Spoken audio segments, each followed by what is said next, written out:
이 목차를 보시면은 네 가지로 나눠져 있습니다. 그래서 진행을 하겠습니다. 첫 번째가 우리 직업상담 서비스 산업에 직면한 과제가 뭔가, 그거를 봤습니다.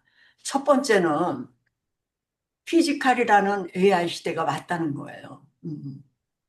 그러니까 전통적인 AI는 데이터를 분석하고 추론하고 집중되어 있는데, 이거는 그게 아니라 피지컬이라는 거는 실제 지금 내가 있는 상황에 물리적 환경에 맞도록 서로 거기서 상호작용을 할 수 있다, 이런 거죠.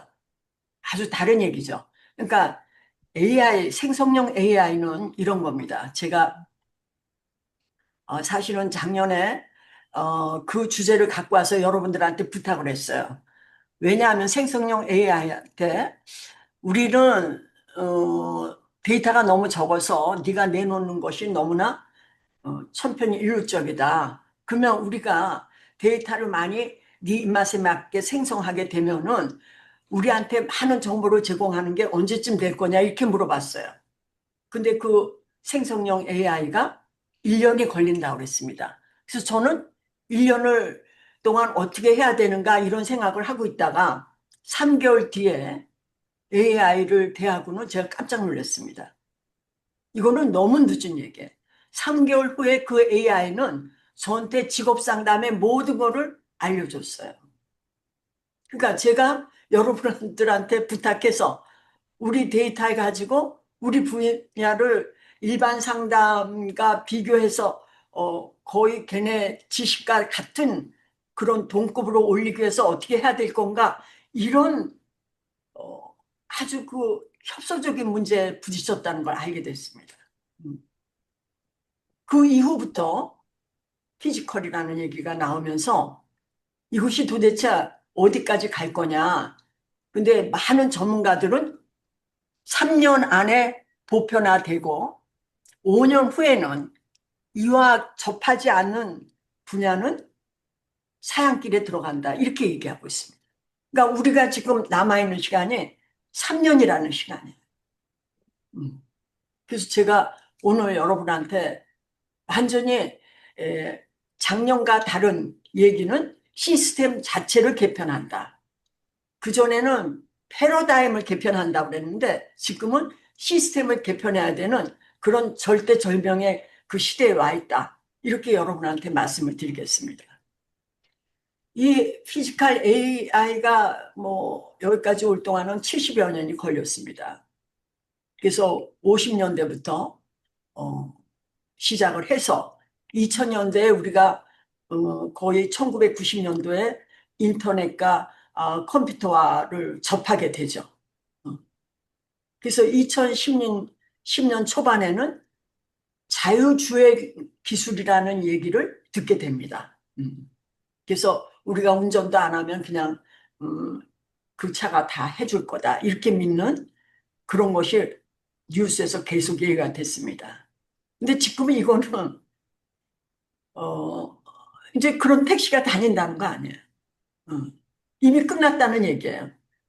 자율주행 기술이 온갖 아주 다양한 환경에 적합하도록 행동해서 무사히 사람을 태워서 내려주는 이것이 끝났다는 거죠. 그래서 지금은 택시를 운영하고 있다, 이렇게 얘기하고 있습니다.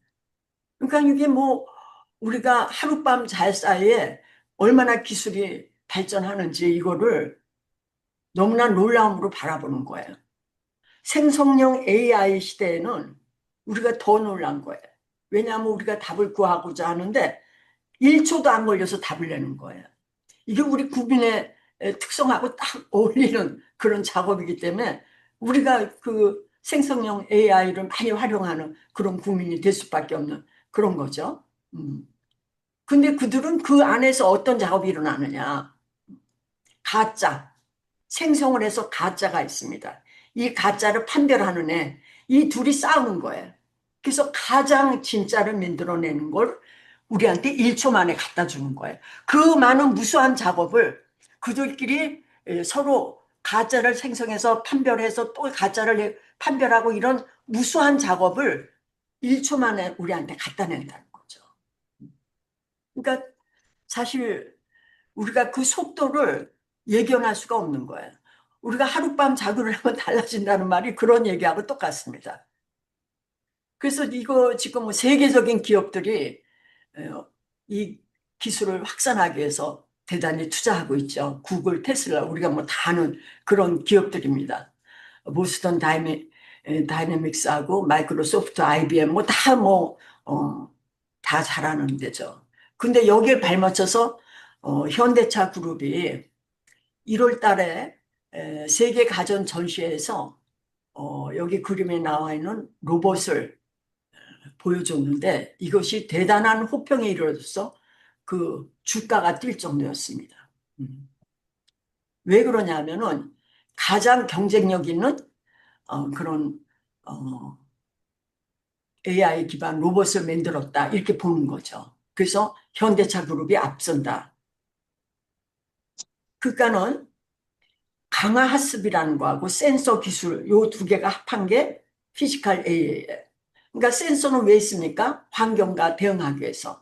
강화학습은 아까 얘기한 생성형 AI가 해놓은 그런 무수한 학습을 더 강화시키고 그리고 센서 아주 인간이 갖고 있는 모든 감각을 다 갖고 있는 그래서 성능을 더 발전시키는 이것이 새로운 비즈니스라는 거예요.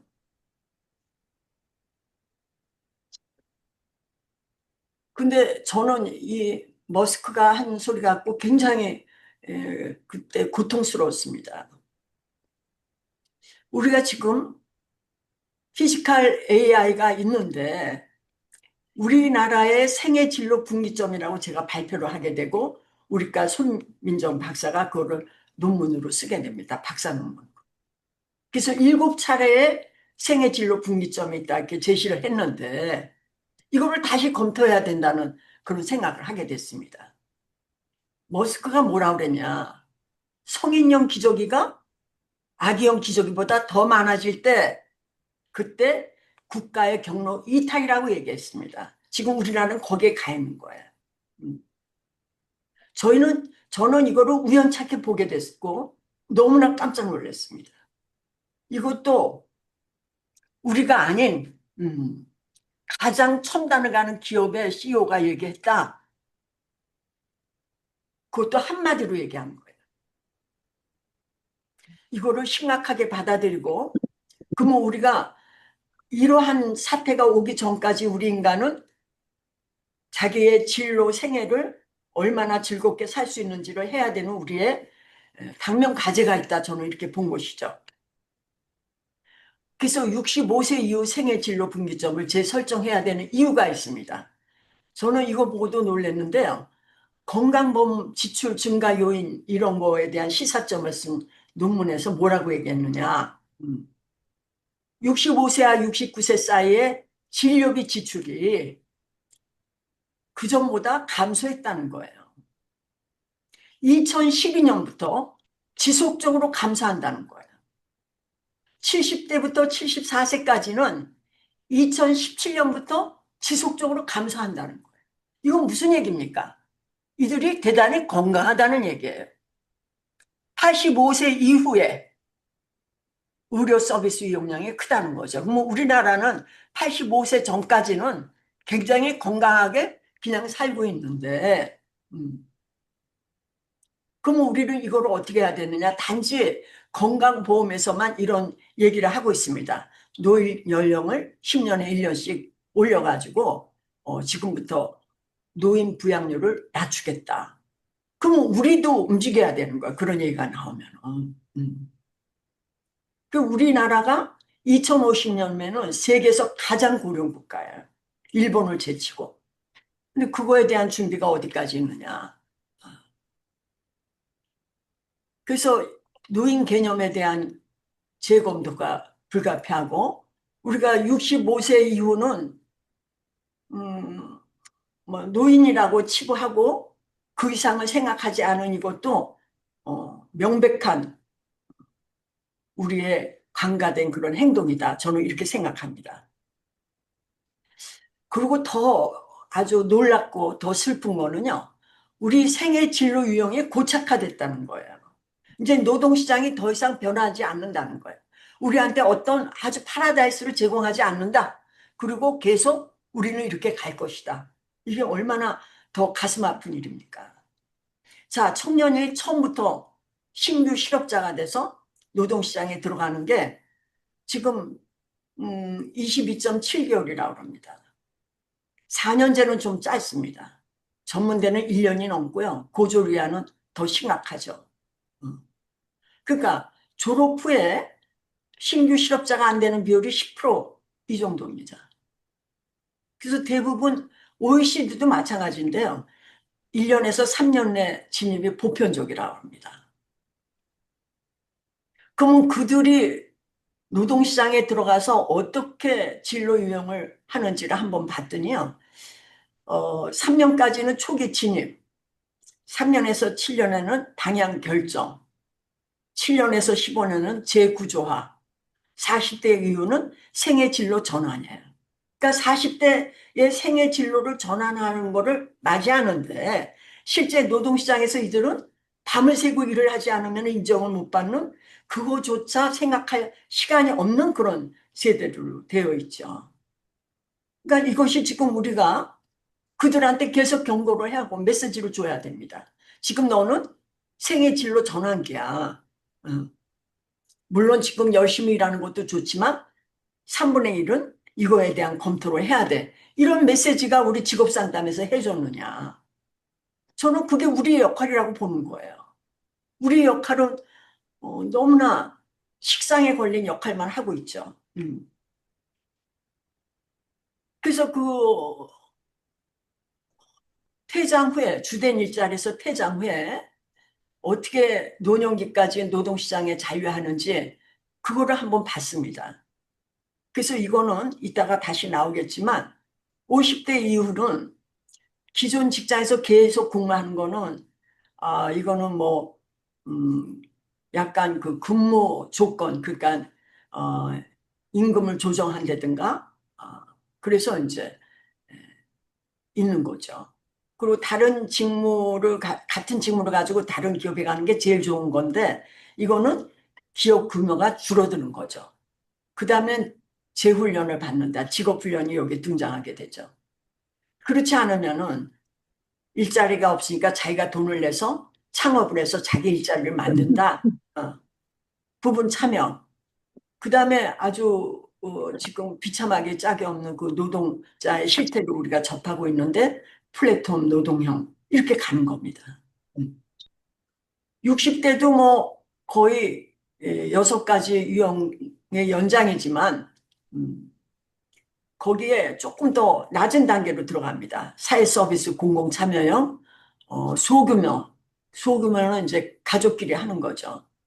그런 농업이라든가 점포 운영이라든가 그리고 배달, 대리운전, 일용직 이렇게 갑니다. 70대는 계속 전문적으로 일하는 사람이 있지만 전문 경험을 활용하는 사람도 있고 그렇지만 전부 다 노인 일자리, 생계형으로 빠지고 있다. 이런 게 지금 나타나고 있습니다. 그러면은 우리 직업상담 산업의 고용 서비스 제조업체라고 제가 표현을 했습니다. 우리 산업은 마치 제조업과 같다. 그래서 노동부 예산에 우리가 한 6.6%를 쓰고 있습니다. 우리가 관련된 예산이 2조 4천 721원 정도 되는데 그 주요 항목은 여러분이 너무 잘 아셔서 그냥 지나가시겠지만 우리 산업은 지금 제조업의 성격을 갖고 있어요. 그래서 노동부에서 위탁을 주면은 그 위탁의 가이드라인에 의해서 그대로 하는 거예요. 우리의 창의성이 발현되는 게 없습니다. 걔네들이 4명을 분류해라 그러면 4명으로 분류합니다. 그들은 고용노동부는 실업급여를 정확히 주기 위한 우리를 활용하는 것뿐이에요. 근데 우리는 마치 그거를 직업상담이라고 생각하고 그거에 대한 온갖 수주의 정신을 다 놓고 있죠. 더 이상 기업의 발전을 그거 이외에는 더 생각을 안 하는 거를 제가 발견하게 됐습니다. 그리고 단가 중심에 위탁업체 한계죠, 그게. 예? 단가를 매겨서 그 해 단가에 따라서 희비가 갈린다. 그래서 내담자 특성도 일률적인 단가로 적용해가지고 상담 행위를 평가받으니까 이것이 우리 분야가 발전할 수가 없는 그런 구조예요. 음. 그래서 우리가 이제 어떻게 해야 될 것인가에 대한 생각을 했습니다. 그러면 AI와 피지컬 AI는 뭐가 틀리냐? 아까도 말씀드렸지만 생성형 AI는 생각만 하는 겁니다. 음. 정보를 가지고 판단하고 예측하고 그러니까 알고리즘을 고도화하는 것이 전통적 AI의 그런 발전이었습니다. 근데 피지컬은 그게 아니라 몸을 가지고 행동하기 때문에 마치 사람과 똑같이 그러니까 앞에 정통적 AI는 뇌가 하는 인간의 뇌가 하는 것을 했지만 피지컬 AI는 인간과 똑같은 행동을 하는 거죠. 음. 그래서 그 시시각각 일어나는 물리적 환경에 모든 것이 맞춰 있는 대단히 인간을 대체할 수 있는 이런 식으로 가는 부분입니다. 그래서 구조도 많이 다르다고 하죠.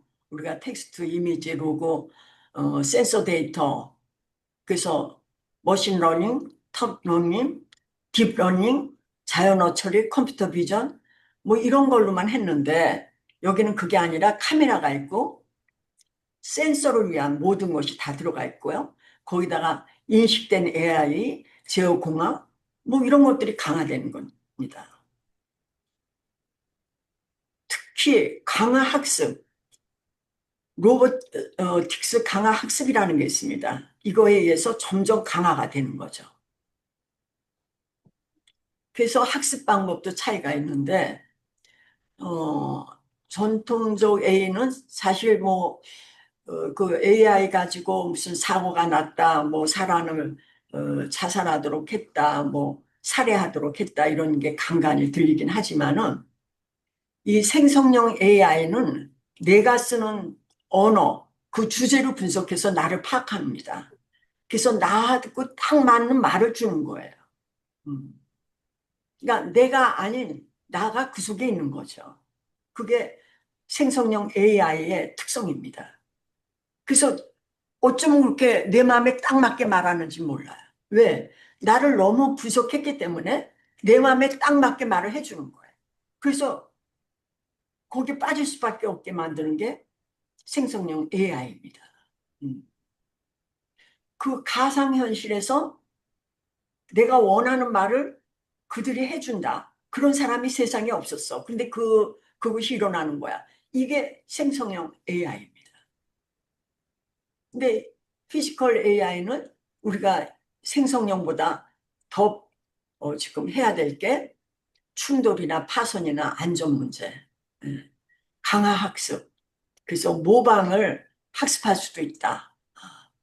그래서 인명과 재산 피해가 가능하고 그 책임이 어디 있느냐, 통제권 이런 것들이 지금 제시되고 있죠.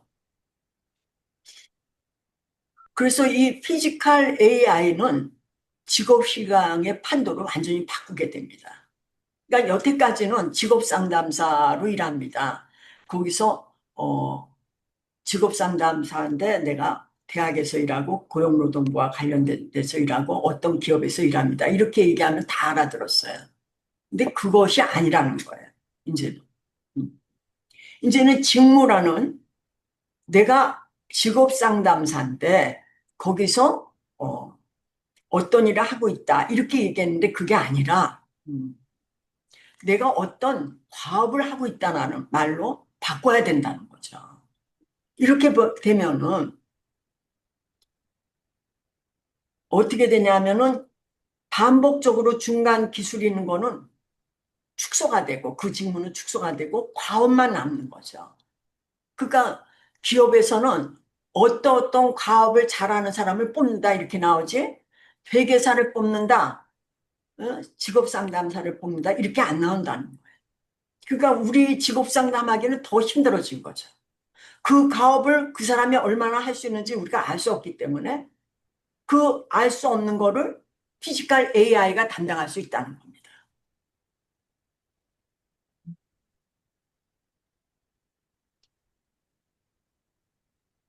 그래서 직업에 대한 정체성이 붕괴되고 재구성을 해야 되는 이런 상황입니다. 그러니까 지금 여태까지는 내가 명함에 나는 한국직업상담협회장으로 있는 김병숙입니다. 이렇게 들고 다니는데 그게 아니라 너는 어떤 과업을 할 수 있느냐? 나는 어떤 과업을 하는 뭐 강의를 하는 뭐 이런 구체적인 걸 쓰지 않으면은 안 되는 명함 자체도 바꿔야 되는 그런 세상이 온다는 거죠. 응.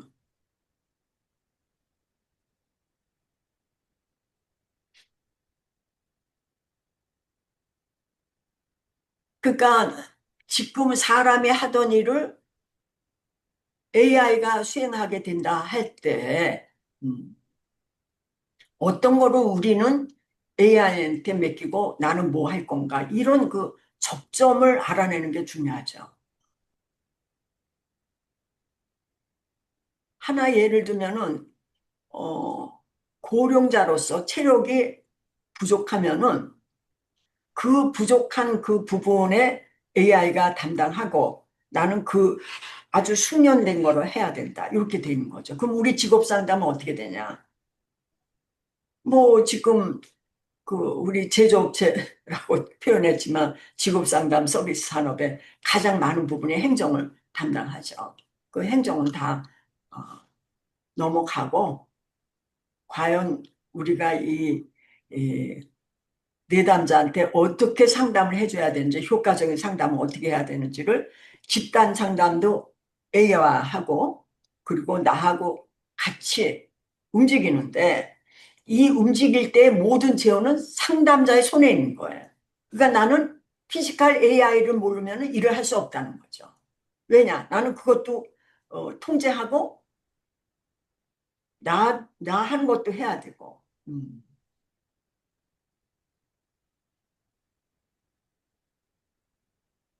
그래서 더군다나 안전이라든가 이런 것에 대한 판단이 더 강화되는 거죠. 근데 이제 사실 AI가, 피지컬 AI가 상용화되기 어려운 여러 가지 이유가 있습니다. 근데 이게 3년 만에 다 끝난다는 거 아니에요. 환경 불확실성의 문제, 이걸 어떻게 할 거냐. 세계가 자꾸 변하는데 거기에 쫓아갈 수 있느냐. 또 안전 문제. 예. 전통적 AI는 결과 수정이 가능한데 이거는 결과가 부상, 뭐 사고 이렇게 가니까 감당하기 어려운 거죠. 학습 비용과 시간 문제, 저희가 이게 갖고 있습니다. 제가 이 문제 접했을 때 가장 중요한 게 바로 이런 거였습니다. 음, 하드웨어 유지비, 인간 협업 난이도, 하드웨어 유지비도 우리 분야에서도 문제가 되는 거죠. 그래서 개편반을 저는 시스템 자체를 완전히 바꾸자는 겁니다. 우리가 3년 안에 이걸 안 이루면은 결국 우리 분야는 아주 그 뭐라 그럴까요? 어, 지금 점점 고도화와 그렇지 않은 걸로 딱 두 가지로 나누는데 고도화에서 벗어나서 일반적인 누구나 할 수 있는 이렇게 가지 않을까 그런 우려 때문에 걱정이 많습니다. 제가 이제 그러면은 생애진로 분기점을 유형별로 보자. 그 유형별로 보는 이유가 있습니다. 우리가 과업을 중시한다고 그랬어요. 직업 상담원이 어, 어떤 과업을 잘하느냐, 그 과업을 어떻게 명칭을 달아야 될까 고심을 해서 제가 생애진로 분기 특징별 생애진로 유형을 끄집어냈습니다. 이것이 지금 여기에 제시된 게 37개인데 겹치는 게 50대하고 60대가 있어서 결국은 35개로 구성되어 있습니다. 그러니까 여러분의 업무는 나는 어떤 그 생애진로 유형의 전문가다 이렇게 얘기해야 될 때가 도래했다 이런 얘기죠. 10대 봅시다. 중학생부터 저는 봤습니다. 미분화형, 진로에 무관심하고 환상과 동경을 하는 현실보다는 매력을 중심으로 해서 뭐 배우가 되고 싶다 이런 아이들, 여러 가지 활동을 해서 탐색하는 아이, 이렇게 셋으로 있다는 거죠. 그러면 그중에 흥미 탐색형은 제일 뭐 우리가 긍정적이고, 환상과 동경형, 미분화형을 어떻게 상담을 할 것인가, 이들을 어떻게 현실로 데려올 건가, 거기에 나는 일가견이 있다, 그렇게 명함에다 적어야 된다는 거죠. 고등학생 성적에 맞춰서 하는 거예요. 진로 조정. 이건 뭐 모든 사람이 다 이렇게 하죠. 음.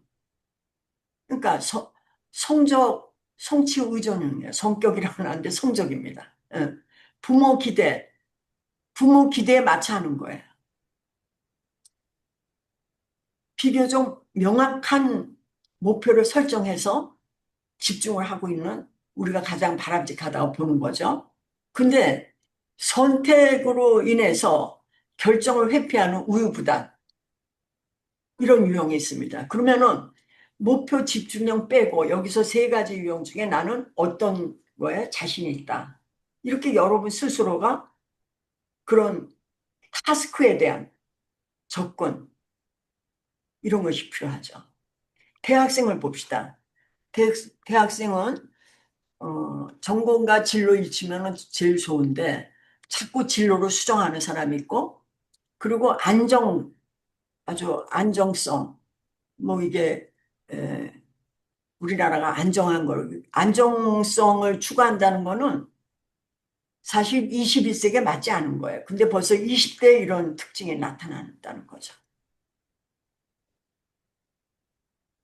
20대 중반은 지금 40대까지의 생애인데 6가지로 나와 있습니다. 명확성이 높고, 준비 집중이 되고, 그리고 자꾸 탐색해서 자꾸 다른 데로 가려는 사람, 효율감이 저하돼서 좌절하는 사람, 현실 적응이 어려운 사람, 또 정체형 방황하는 사람. 그러니까 우리가 그냥 대학생에서 그 직장에 들어갔을 때 그 행동이 주로 이렇게 6가지로 나타난다고 보는 거죠.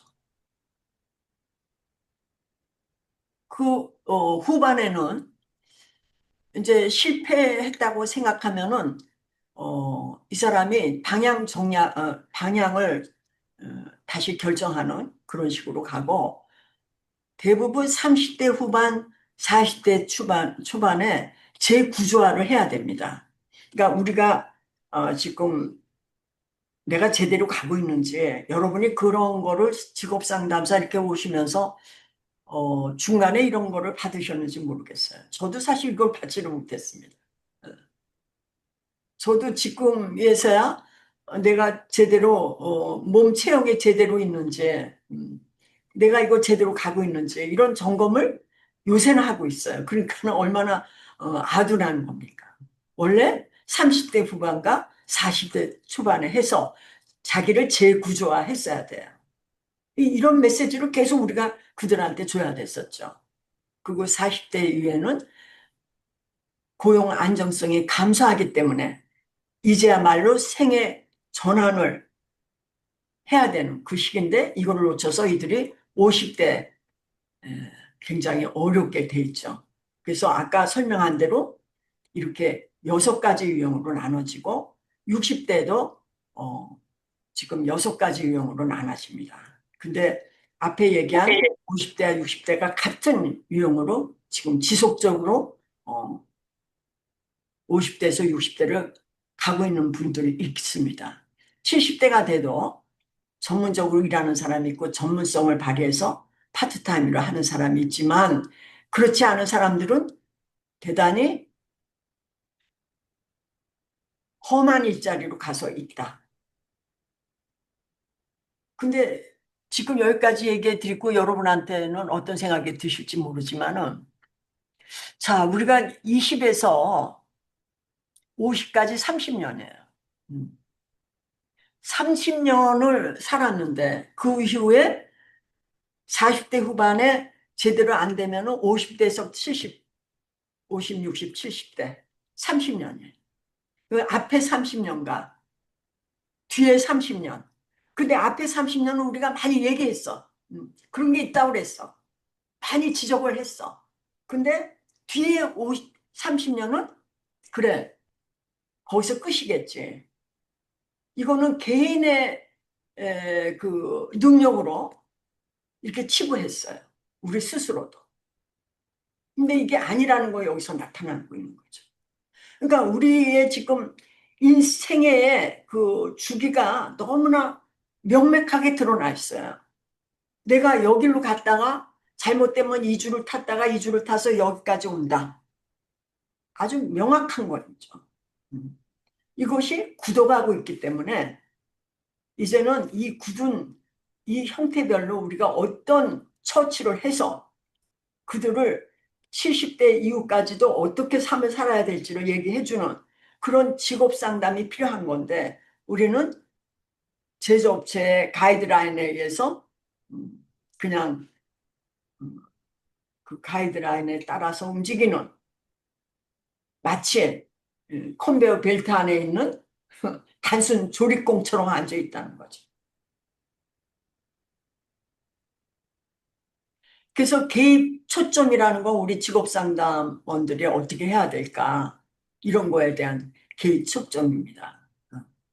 그러니까 중학생이 세 가지 형태가 있다면은 그들의 핵심 상태가 뭐고 우리는 거기서 어떤 거를 해줘야 되는지 이게 명확하게 갈라서야지만 그래 여기까지는 피지컬 AI야. 이거는 우리가 담당하고 나는 이 피지컬 AI하고 전체를 어떻게 관리해야 돼. 그 책임을 내가 어떻게 져야 돼. 이런 게 나온다는 거죠.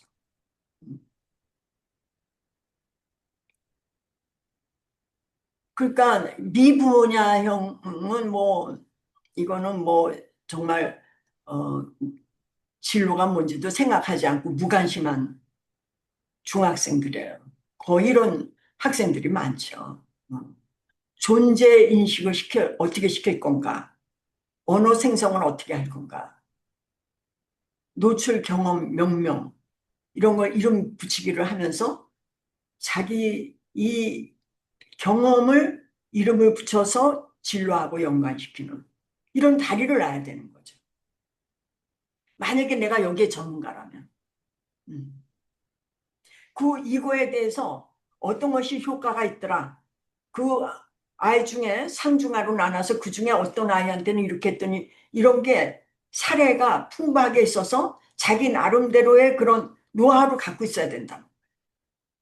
그래서 오늘 이렇게 얘기되는 35가지의 개입 초점에 대해서 내가 이런 거는 자신 있다 하는 거를 여러분이 마음속으로 생각해 주셨으면 좋겠어요.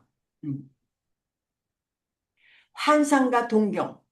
그러니까 뭐 연예인이든가 뭐 스포츠, 운동선수, 유튜버 이런 데 빠져 있잖아요.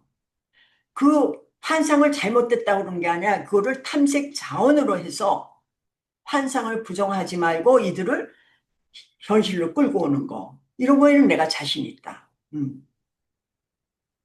뭐 흥미 탐색형은 그보다 훨씬 좋은 단계이기 때문에 지나가겠습니다. 또그 성, 성격이 아니라 성적입니다. 이거 제가 잘못 드렸는데요. 성적 등급에 따라 자기 진로를 급별하는 거예요. 그래서 수능 점수에 따라 막 학과가 변하고 학교가 변하고 이게 지금 뭐 모든 학부형아 다 이렇게 하고 있습니다. 그럴 때 우리는 어떻게 접근할 거냐. 그 다음에 부모 환경 의존어는 자기 선택 언어가 부족합니다. 지금 이제 제가 마지막에 얘기 드릴 거는 내가 어떤 타스크를 여태까지 해서 내가 어떤 진로에 적합하다는 이 언어를 할 수 있는 능력을 내담자에게 줘야 돼요. 그래야지 취업할 수 있어요. 그런 훈련을 우리 스스로도 여러분 스스로도 하고 그 기법을 내담자도 해줘야 되는 거죠. 그러니까 언어 부족이라는 것이 지금 사람을 만나서 면담해서 취업을 시키는데 그 언어가 대단히 중요하죠. 나를 어떻게 표현하느냐, 그 언어 부족을 어떻게 갖고 갈 거냐 이런 거에 대한 거를 한번 보셨으면 좋겠습니다. 그 다음에 목표 집중형은 그냥 하고요. 갈등 유예형은 저희들이 많이 이거를 다루었죠. 진로, 우유부단한 선택에 부담을 가는 건 뭐예요? 선택하고 나서 책임을 안 지려고 하는 거죠. 그런 거를 이렇게 직면할 수 있게 우리가 해줄 필요가 있다. 지금 이제 취업적 지원관들이 대학생에 대해서 많이 활동하고 있는데, 그들도 이렇게 어, 자꾸 다시 탐색하려고 그러고 취업하는 데만 역점을 두고, 그러니까 취업을 하는 데만 역점 뒀다는 건 바로 현실에 직시한다는 거, 미래가 없다는 거죠. 미래를 안 본다는 거죠. 그런 것들을 어떻게 우리가 그들한테 개입을 할 건지, 이런 것들에 그 초점을 제시했습니다. 졸업 후에 그 취업 전환기 때는 이게 이제 지금 가장 많이 우리가 다루는 데죠. 그게 국치에서도 이런 사람들을 많이 다루죠. 그 중에 가장 밑에 있는 방황 정체형, 이런 사람들, 반복 도전하고 좌절형. 근데 그들에 대해서 집중적으로 이제 어떻게 내가 과업을 중시하면은 어떻게 해야 되는가에 가장 좋은 거는 기업에서 직업 상담원을 불특정 내담자를 그냥 막 보내는 게 아니라 맨 처음에 사전에 이런 유형을 분석해서 그 유형에 맞는 상담자를 연결시키는 이런 작업부터 해야지 되는 거죠. 근데 이 과정이 없이 누구나 가니까 어, 사실 자기는 탐색 전환형이 더 맞는데 방향 정체형을 하라고 그러니까 그게 잘 안 될 수가 있는 거죠. 음. 그러니까 기업도 사실은 우리 직업상담원들한테 여기 35가지의 진로 유형별로 네가 어떤 과업을 할 수 있느냐, 맨 처음에 들어올 때 이것부터 해야 된다고 봅니다. 아, 초기 진입형, 방향 결정기, 재구조와 생애 전환 탐색기는 주로 우리 직업 상담에서 잘 안 했던 부분입니다. 이들은 취업자기 때문에 이거는 기업 내부에서 주로 하고 있고, 또 제가 알기로는 뭐 정말 이 직업과 아무 상관없는 일반 상담소에 가서도 얘기하는 사람이 있다는 얘기를 들었습니다. 하여튼 지금 이 분야도 이 부분도 우리가 많이 개입해야 될 그럴 부분입니다. 그 다음에 이제 어, 재구조와 전반기, 정착기 이 부분도 지금 전직 지원으로 이제 들어갈 수 있는 그 부분이죠. 그래서 그 전직 지원에서 어떻게 다뤄지는가? 우리가 전직 지원 그러면은 무조건 그 전직 지원에 우리가 직무 분석을 해도 이런 유형별로 어떻게 공통적인 직무, 개별적인 직무 이렇게 분석해 본 적이 없어요. 이건 참 그동안 많은 부분이 어, 우리가 그 고용노동부가 만들어 놓은 틀에서 벗어나지 못하고 항상 그렇게 사고했다. 저도 그렇게 느꼈습니다.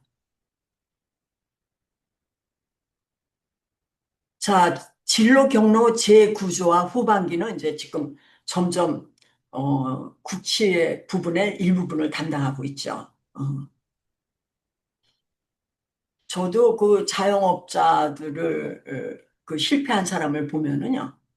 그들이 실패해도 또 자영업으로 가고 자영업으로 가는데 실패할 수밖에 없는 거를 다 갖고 있어요. 그것도 한두 가지가 아니에요. 음. 그래도 그들은 계속 그렇게 하고 있다. 사실 우리가 개입할 거는 너무너무 많죠. 그러니까 여러분이 이 세상을 좀 눈을 이렇게 넓게 뜨고 꼭 이렇게 굳기만 해야 돼? 음. 아니야, 다른 곳이 있어. 뭐 이런 생각을 좀 해주셨으면 좋겠어요.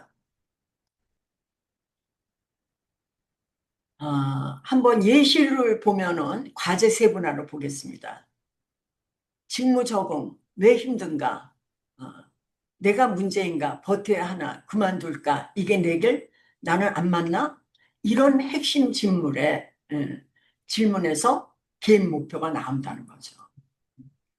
사실은 이런 질문이 그들이 갖고 있는 주제를 그 언어를 제시하면 우리가 주제 분석을 해서 어, 목표를 세운다.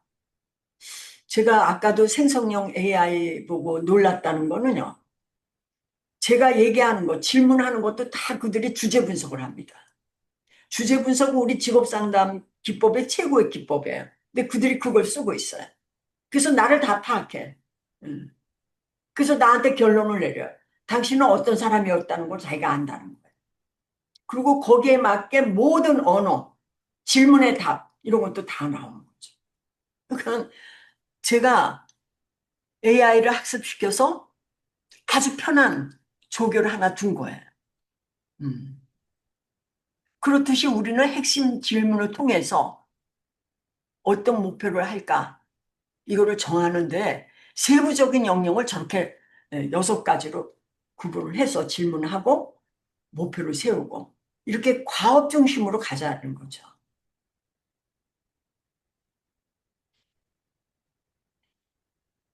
자, AI는 수집 정리 패턴하고 생성형 AI는 구조화했어요. 그래서 우리한테 그 언어를 주고 있고 피지컬 AI는 수행, 반응, 상태를 가시화했습니다. 이 세 개를 세계화 플러스 직업 상담사가 같이 움직이는 세상이 이제 3년 후에 될 거라는 거죠. 그러면 직업 상담사는 이 세 개가 하는 거를 다 보고 의미하고 윤리 판단하고 관계 입증을 하는 아주 중차대한 책임이 있는 거죠. 그러니까 AI는 피지컬 AI는 상담을 하는 게 아닙니다. 상담은 내가 합니다. 다시 더 정확히 말씀드리면 여러분의 병원에 가면은 의사를 만나지만 의사는 나중에 만나는데 그 중간에 무슨 일이 있느냐. 각종 검사를 시킵니다. 그 검사가 명확하지 않으면 다음에 와서도 또 무슨 검사를 하라 그래.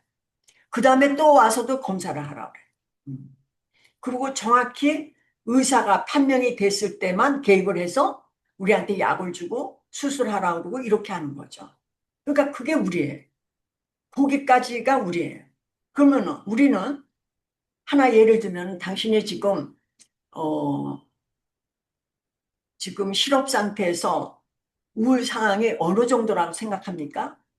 1번부터 10번이라면은 지금 1번부터 10번에 당신은 몇 번에 있다고 생각하십니까? 이렇게 묻는 거예요. 굉장히 감정적이죠. 그러면은 그 내담자가 얘기하는 게 저는 7번째에 있습니다. 그럼 굉장히 심각한 상황이다. 우리가 이렇게 판단하는데 그 판단을 피지컬 AI가 한다는 거예요. 피지컬 AI는 질문을 합니다. 이 피지컬 AI가 먼저 우리가 그걸 개발하려면은요, 진단지가 필요하죠. 그러면은 너는 하루에도 가슴이 몇 번 뛰냐? 무슨 일이 있었냐? 이걸 다 응답한 거를 체크해서 네가 저번에 응답한 것보다 10% 나아졌네? 그래서 이 사람은 우울증에서 10%더 나아진 상태다. 우리는 그걸 보고 상담을 한다는 거죠. 그러니까 얼마나 실질적입니까? 얼마나 근거를 정교하게 만들어서 그걸로 하니까 우리의 상담은 근사할 수밖에 없는 거죠. 음. 그래서 거기 영역별 과제를 제시했습니다. 적응 진단에서 어떻게 직업 상담사는 무슨 일을 하고 AI는 무슨 일을 하고 피지컬 AI는 무슨 일을 하고 잘 보시면은 우리한테 굉장히 도움이 되는 거지. 이게 우리 일자리를 없애는 게 아닙니다. 제가 맨 처음에 생성형 AI가 우리 직업 상담에 얼만큼 있느냐, 재작년에 이 연구를 했을 때 우리 상담원들이 굉장히 기피했습니다.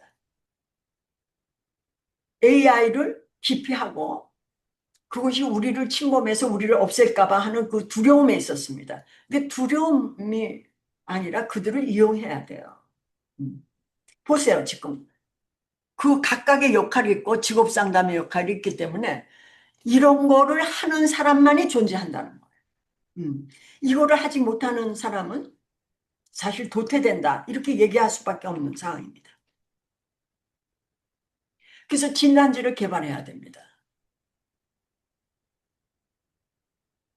이제 이들은 물리적 환경에서 내담자가 어떻게 반응하는지 하나 예를 들면은 내가 얘기했을 때, 그 응답하는 속도, 반복적으로, 뭐, 우리가 틱장애라고 하는데, 그거를, 어, 나하고 상담을 40분 하는 동안에 몇 번을 했는가, 틀렸을 때 어떻게 제시하는가, 이런 자세, 속도, 반응을 지표로 개발해야 돼. 그러니까 우리가 지금부터 해야 될 게 이런 얘기예요. 음. 그러면 이걸 보고 상담이 할 때 연결된 질문을 하는 거죠. 그러니까 굉장히 과학적으로 한다는 거예요. 그래서 진단 문항의 구조를 예를 들면은 즉시냐, 지연이냐, 회피냐, 수행 안정은 반복적으로 하느냐, 불안정이냐, 오류는 즉각 수정이냐, 정지냐, 종료 상태는 필요했냐, 보통이다, 안정이다. 이런 거를 관찰 기준을 줘서 피지컬 A한테 주는 거예요. 그 피지컬 AI가 우리한테 딱 이 사람을 분석해서 우리한테 주는 거죠. 음. 이 진단지를 만들기 위해서는 양식을 설계해야 됩니다. 자, 지금부터 그러니까 아까 하는 진단지, 양식 설계 다 우리가 해놔야지만 피지컬 AI를 개발할 때 즉각 개발될 수 있는 그런 자료들입니다. 음.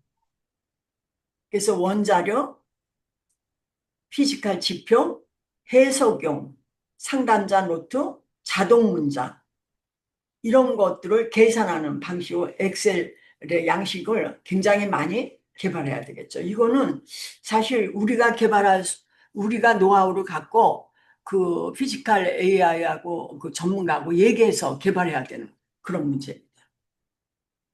근데 이제 제가 걱정인 거는 피지컬 AI는 국가에서 투자하는 게 첨단 직종에만 투자해요. 우리 같이 인문사회는 거들떠보지도 않아. 그걸 우리를 기특하게 여겨서 이걸 같이 개발하자고 할 사람이 있을까? 할 기업이 있을까? 이게 제가 반문을 계속하는 중입니다. 아까 진단지 이거. 음. 이게 지금 우리가 해야 될 일이에요. 그리고 이제 개인정보 윤리 보호 이거는 지금 전 세계적으로 검토하고 있기 때문에 이거는 굳이 우리가 그렇게 생각 안 해도 되죠. 근데 이제 원칙은 어, 우리가 진로 유형을 확정을 짓는 거죠. 지금 제가 어, 여태까지 내가 쌓아온 지식에 의해서 그 근거에 의해서 35가지를 제시한 겁니다. 근데 그렇게 묻지 않아지는 집단이 있을 거예요. 그것도 찾아야 되는 게 우리의 일입니다. 음. 그런 부분도 여러분이 한번 봐주셨으면 좋겠어요. 이거는 우리 부분보다도 이제 외부에서 하는 거를 그대로 도입하면 되기 때문에 아까 두 가지 그 영역에 우리가 해야 될 일이다. 이것도 상담사 보호윤리 요것도 우리가 관심을 가져야 되는데 윤리적인 문제 자동평가형과 연계된 문제, 보호 절차, 우리를 보호해야 되는 거, 이런 거는 우리가 개입해야 될 거라고 이렇게 생각하는 거죠. 이 시나리오를 한번 봅시다. 전통적 AI는 판단하는 지능이에요. 생성형 AI는 우리가 조교로 쓰면 돼요. 사고를 돕는다. 내가 내가 갖고 있는 지식과 내가 판단하는 그런 모든 언어를 거기다 간직한 겁니다. 그러면은 그 나의 모든 기록을 보고 순식간에 가장 최상의 거를 사고로 돕는 지능을 주는 거예요. 그러면 그건 내 조교죠. 그건 조교로 활용하시면 돼요. 음. 피지컬 AI는 행동하는 지능이에요. 그러니까 이게 지금 우리한테는 제일 이제 어떻게 투자할 거냐 이런 문제가 있죠. 음. 그래서 인지도 있고 판단도 있고 실제 행동도 해야 되고 이런 거를 어떻게 갖고 갈 거냐. 그래서 거기 상담가의 역할이 나옵니다. 검사, 해석자, 정보 연결자, 행정적 연계자, 이런 거를 역할을 수행해야 된다. 이렇게 제시될 수 있습니다. 직업 상담을 이제 하게 되면은 실제 플로우 차트로 봐서 피지컬 AI가 들어왔을 때 어떻게 갈 건가를 단계별로 제시했습니다. 첫 번째는 직무 체험을 합니다. 실제 이제 고령자가 왔어요. 그래서 이 업무를 할 수 있는가? 자기는 할 수 있다고 그래. 근데 피지컬 AI는 이들의 그 체력을 재고 그 물건을 들을 수 있는지 힘인가 뭐 이런 거를 다 해서 네가 지금 이 직업을 갈 수 있지만 뭐 경비를 갈 수 있는데 이 부분이 있을 때는 이런 업무를 할 때 이런 근력이 부족하니까 이거를 3개월 동안 어떤 훈련을 해서 내가 한 달 후에 어디까지 됐는지, 10달 후에 어디까지 됐는지 확인한 후에 취업이 가능하다. 이렇게 얘기될 수 있는 아주 구체적으로. 그래서 이제 그 직무 기능을 훈련 보조하는 것도 여기서 담당할 수 있는 거죠. 원래 이제 고령자는 장애인하고 비슷해요. 그래서 그것까지 같이 훈련도 하고 안전도 감시하는 그런 관계로 피지컬 AI가 간다.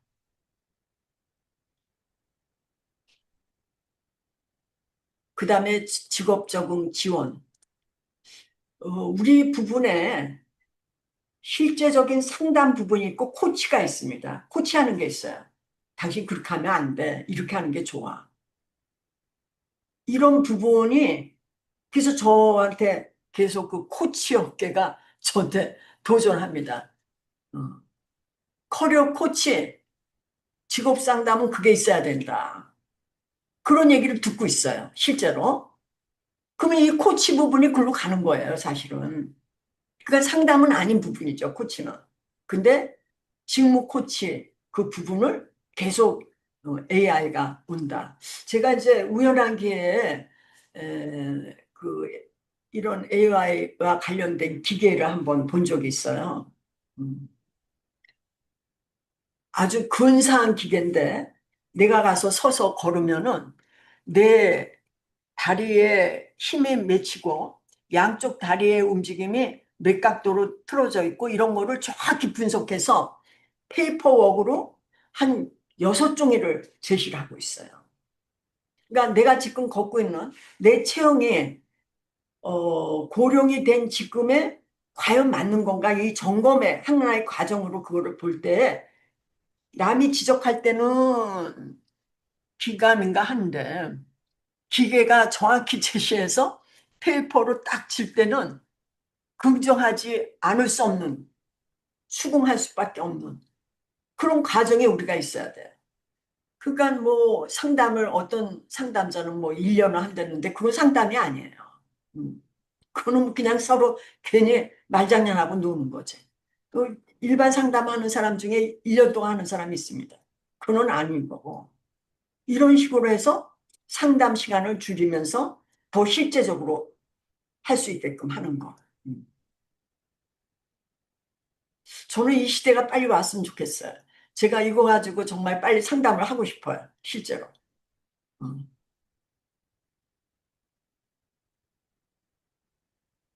그러니까 주관적 상담이 주관적 상담은 우리 직업 상담사입니다. 객관적 수행 데이터하고 결합되는 거예요. 그거 얼마나 우리 분야가 빛나겠어요. 저는 이렇다면 우리 직업 상담이 아주 대단히 뭐라 그럴까요? 부러운 직종 남들이 봐서 굉장히 전문적이고 정말 그 어떤 그 시비가 없는 줄여준 없지는 않겠지만은 줄어든 그런 형태의 상담이 이루어지지 않을까 이렇게 생각합니다. 어, 단계를 보면은 탐색과 통찰과 실행 단계를 우리가 보는 거죠. 그때 그 기능과 역할 이런 것들이 피지컬 AI의 기능을 이렇게 끝까지 같이 가는 거죠. 실행까지 가니까 그때 이들의 기능과 역할을 보시면 되겠어요. 음. 아까처럼 이런 센서를 사용해서 스트레스 몰입도 실제 경험에 정도, 작업의 지속성, 정확성 이런 거를 보고 통찰일 때는 언제 집중력이 떨어지는지, 다른 직무할 때 그 반응의 차이가 어떤지, 또 인지 전략 변화에 뭐가 있는지, 그리고 어, 실행 단계일 때는 반복적일 때 그 지속력과 스트레스를 어떻게 반응하고 학습 속도 이런 게 계속 우리한테 제공되는 거죠. 그러니까 우리는 그걸 보고 정말 내 애가 갖고 있는 온갖 전문적인 그런 기법을 사용해서 우리 내담자하고 상담을 끝낸다. 35개 진로 유형별 이거 분석을 통해서 제가 대전환을 위한 그런 제시를 했습니다. 음. 우리가 직업상담가라고 그런 말을 하고 있고, 우리 직종에는 직업상담사, 취업지원관, 전직 컨설턴트, 커리어 컨설턴트, 커리어 코치, 이게 직업상담가라는 그 명칭에서 크게 벗어나지 못했어요. 근데 35개 진로 유형의 직무를 분석하고 과업을 추출하고 거기에 그룹핑 한다면은 분명히 적합한 직종명이 발견이 될 겁니다. 이거를 해야 되지 않을까 싶어요. 음. 이런 거를 왜 하느냐? 이 직무와 과정을 분석을 왜 하느냐는 거는 접점을 찾기 위해서 그렇다. 이런 말씀을 드립니다. 그래서 저희 협회가 3년이라고 그랬는데 어, 제가 이렇게 제시하면 여러분이 반응할지 모르겠어요. 음. 취업 지원관 중에서 어떤 유형의 전문가라고 하시는 분들을 초청하면은 우리 분야를 위해서 기여할 수 있는 음, 그런 분을 모시겠다 그러면은 오셔야 될 텐데 그러실 수 있으세요? 제가 그게 제일 물론 제가 돈이 많으면은 다 그런 어, 피를 드리면서 오시라 그러는데 그렇지 못하겠고 지금 시급한 가정이니까 그렇게 시도를 하려고 그럽니다. 이 접점을 발견하기 위해서.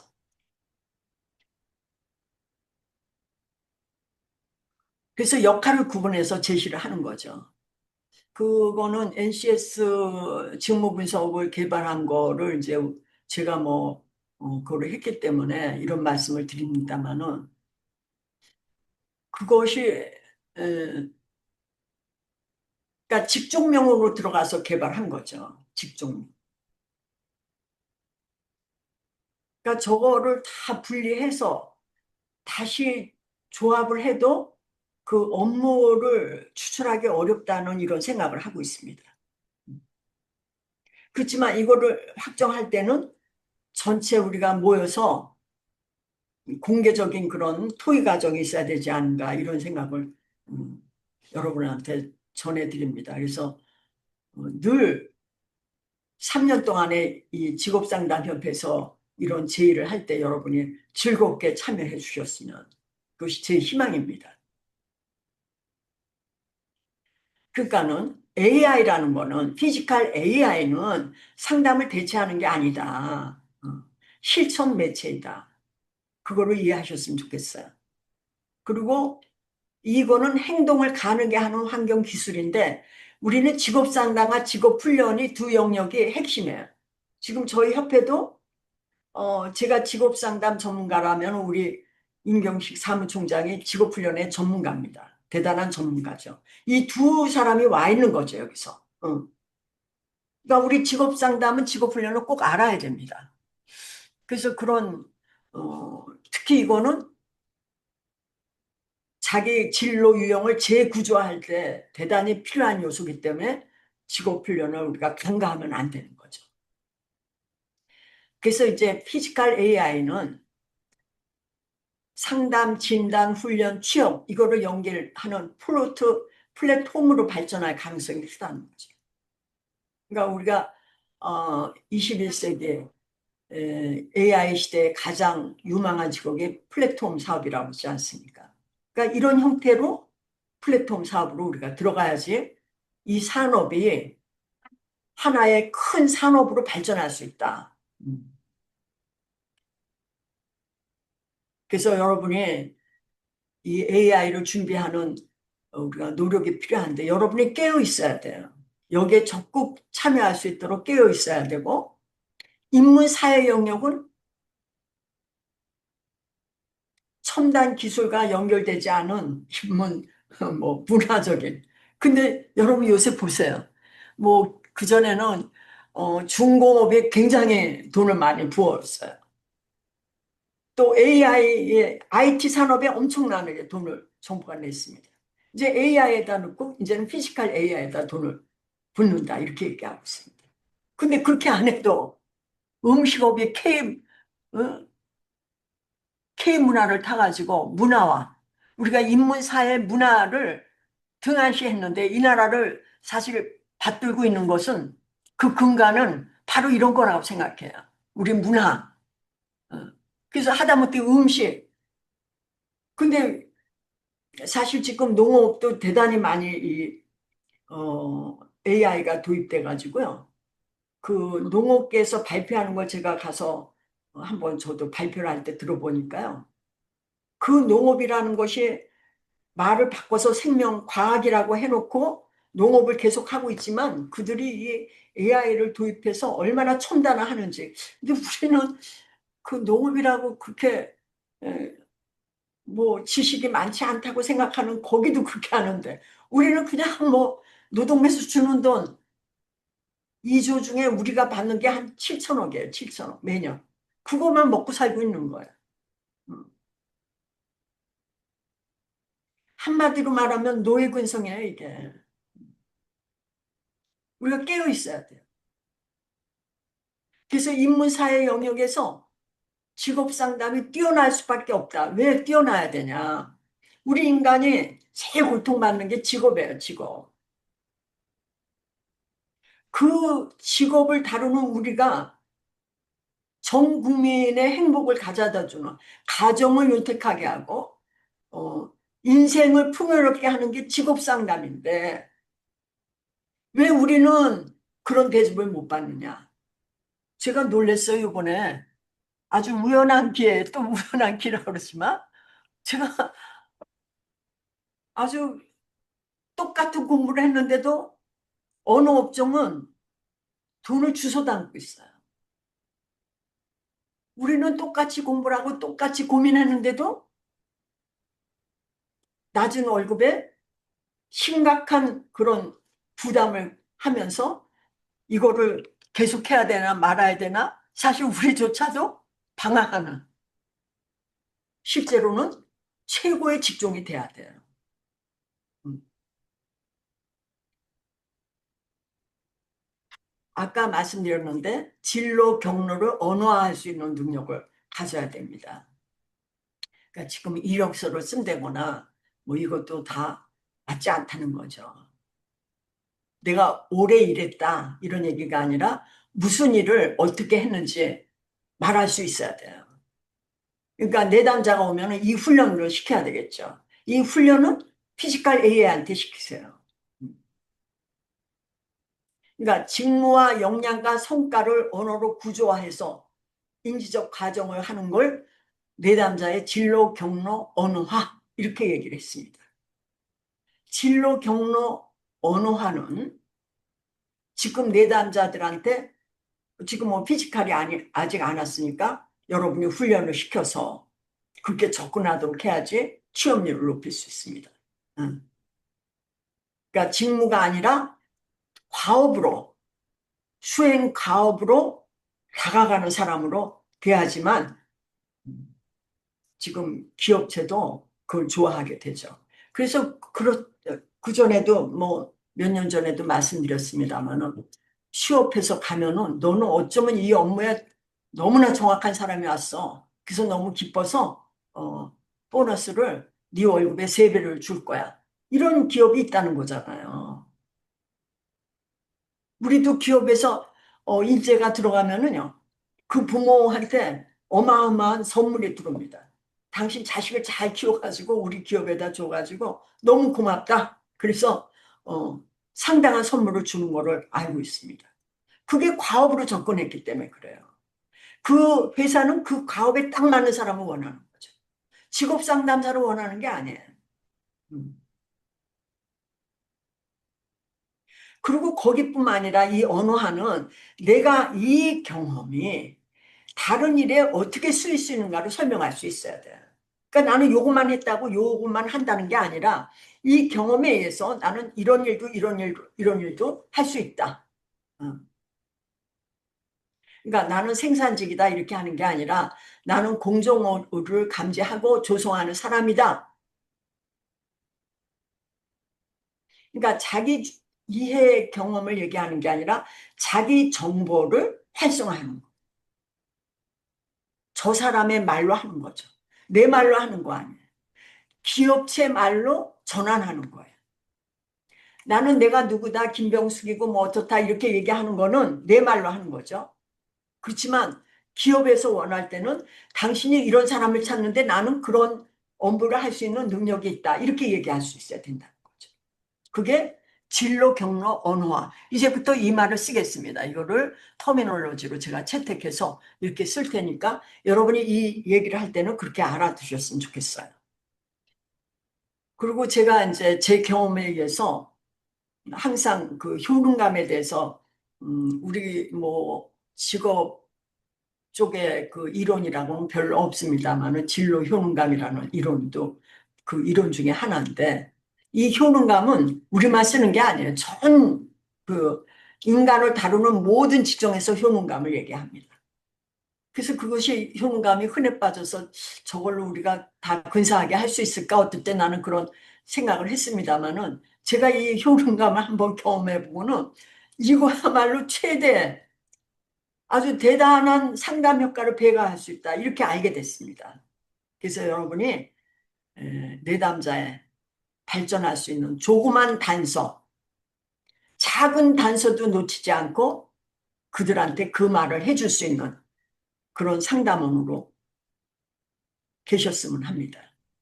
칭찬은 뭐 고래도 춤춘다는 거 아닙니까?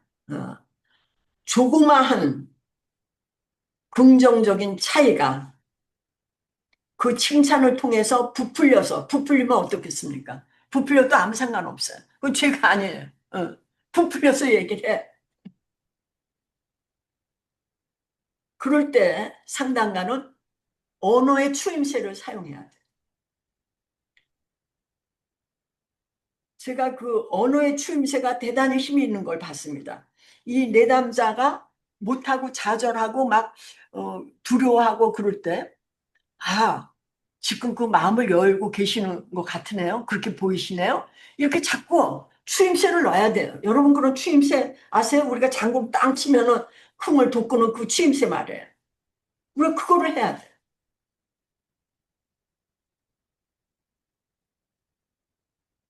결론 매체원 이제 뭐 어, 끝날 때 돼가는데 결론은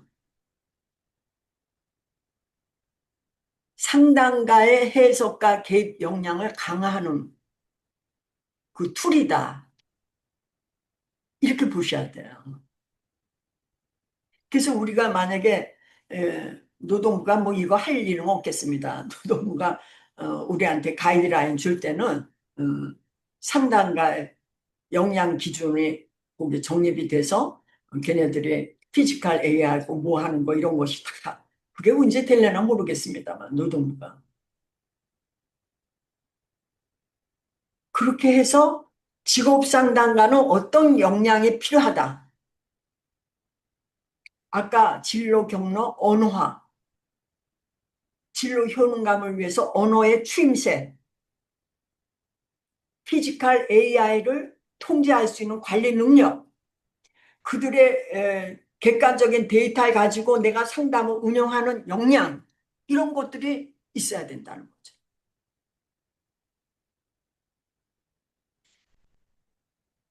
지금 피지컬 AI는요, 더 무서운 얘기가 두 번째 나오는데 전 생애 노동 경로의 분기점을 진로 생애 노동이란다. 여기 잘못됐네. 생애 진로 경로의 분기점을 앞당기는 요인이에요. 그러니까 우리가 지금 생애 진로 분기점을 7가지를 했는데 65세부터 70세부터 85세 전까지를 구분을 못했다. 30년을. 이렇게 고백을 했지 않습니까? 앞에는 30년을 했는데. 근데 이거를 앞당긴다는 거예요, 이들이. 그러니까 이 35개 진로 유형이 지금 굳어졌다고 보는데, 피지컬 AI가 있으면은 이 틀도 다시 흔들거린다, 이런 얘기죠. 음. 그래서 우리는 이 부분에 대해서 그 인지를 하고, 그렇지만 지금 현재로 50대 이후 70, 85세까지를 진로 유형을 다시 분석을 해서 지금 그 50대 이후에 아무 생각 없이 나오고 그냥 정년까지 기다렸다가 나와서 방황하기 시작하는 그들한테 아직 30년 어떻게 쓸 건지 그거에 대한 준비를 안 하고 나온 그 부분을 어떻게 우리가 채워줄 건지 이런 부분에 대한 것도 우리가 준비해야 된다 이렇게 보겠습니다.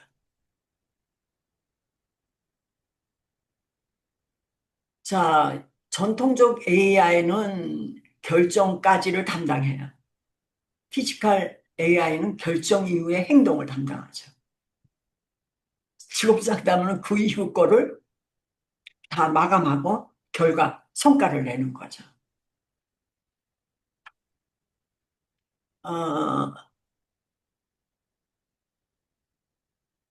그러니까 생애 진로 유형별 프로그램에 집중적인 상담 치료를 받는 이것이 필요하다는 얘기를 왜 했냐면요. 우리는 한 내담자에 가지고 한 사람이 계속 상담을 합니다.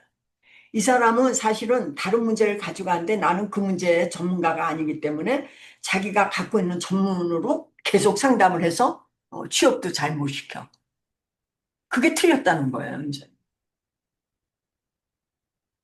이 내담자에는 각각의 전문가적인 상담자가 다 들어가야 된다는 거예요. 자기 효능감 전문가, 우유부단한 전문가, 또 뭐, 정보를 자기 언어화하지 못하는 거에 대한 훈련을 하는 전문가, 이런 식으로 한 내담자한테 그가 갖고 있는 어, 논점에 대해서 다각면으로 들어가서 집중적으로 치료를 해주는, 그래서 끝나는. 이게 제조업에서 벗어나는 아주 그 고리를 끊는 우리가 아주 전문적인 직종으로서 발돋움할 수 있는 그런 탄생이 가능한 그런 것이 바로 이런 시스템의 대전환이에요. 한 내담자를 한 사람이 끝까지 한다, 이건 틀렸다. 그 내담자가 갖고 있는 많은 논점에 전문가들이 집중적으로 치료를 통해서 끝내야 된다. 음. 그리고 이제 진로, 경로, 언어화를 체화할 수 있도록 노력을 시켜야 되죠. 그거는 피지컬 AI가 많이 담당할 거예요. 근데 지금은 우리가 없으니까 지금도 그런가 하고, 나는 그 제조업체 중에 지금 계시는 분들이 들어오신 걸 아는데, 그 중에, 일부분은 이거를 실험적으로 도입을 해야 됩니다. 그렇지 않으면 우리 분야가, 어, 또 뒤지게 돼 있어요. 그냥 노동부에 끌려가는 그런 산업으로 영원히 남을 수밖에 없는. 음. 우리가 그 기로에 있는 거죠. 그렇게 가겠느냐? 여러분이 결정을 하셔야 돼요. 우리가 우리 스스로 깨어나서 우리가 그 피지컬 AI를 도입해서 아주 전문 의사와 거의 동일한 수준에까지 갈 수 있느냐. 지금 의사라는 그 직종에서는 우리가 제일 뭐 좋아하는 게 학부형들이 의대 가는 거 아니에요, 지금? 왜 그 의대를 그렇게 좋아합니까?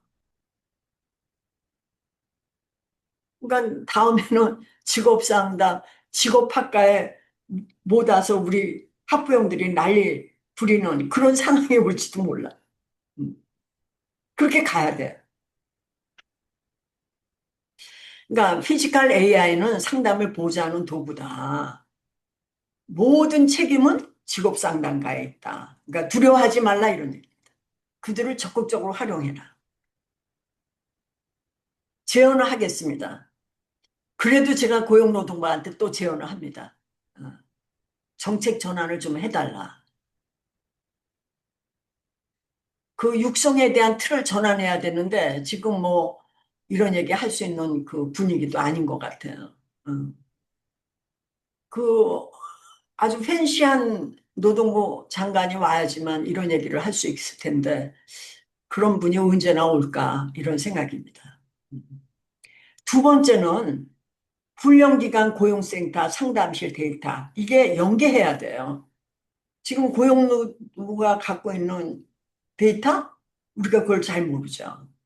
훈련기관도 갖고 있는 데이터가 있습니다만 그게 우리한테 서로 오지 않죠. 또 우리가 갖고 있는 데이터도 서로 연계해서 쓰지 않죠. 근데 정부는 모든 정보를 통합하고 있어요. 통합하고 있지만 우리 분야에서는 이 세 가지가 다 통합이 돼야지만 그 가이드라는 개발하는데 정책적인 그 배려가 필요한 부분인데 이걸 놓치고 있습니다. 고용 24가 통합된 거죠. 그 부분에. 그렇다고 우리 기업체가 갖고 있는 상담의 데이터를 연결한 건 없어요. 상담에 관련된 거는. 음. 그래서 이것이 이제 어, 저희 같은 협회가 고용노동부에다가 공문을 내서 이걸 할 수 있는지 그런 기회를 마련해 달라 이런 별도의 노력이 필요한 부분입니다.